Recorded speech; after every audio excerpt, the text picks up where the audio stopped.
Hello everyone, my name is Elizabeth Medina and I'm a Theta in the Branding Doctoral Program. I took 6 self-assessments which are my noble purpose, the lottery, my calling, my passion, my values, and the disposition assessment.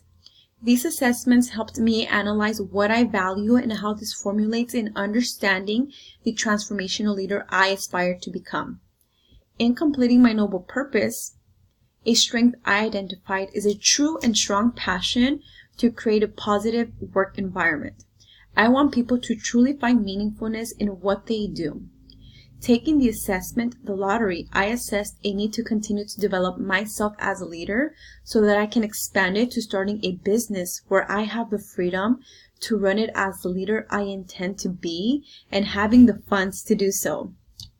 Switching to the assessment, my calling, my strength is that I want to help people, to help advocate a work-life balance, to lead by example and help others do the same.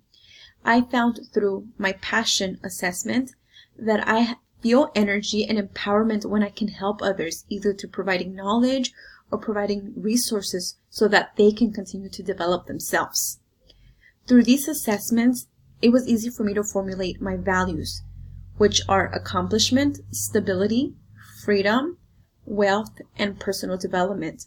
These contribute to what I hope to accomplish in my life, which is to be a leader who leads from the heart. Lastly, the disposition assessment helps me view the areas that I need to focus on. The areas of improvement are communication and self-reflection.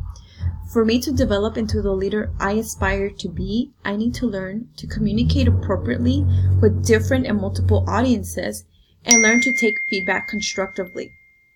Taking feedback constructively has been a challenge for me, and this is an area that I know will have the greatest impact in my development.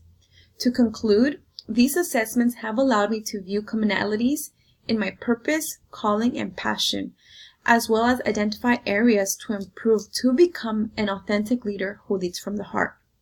Thank you.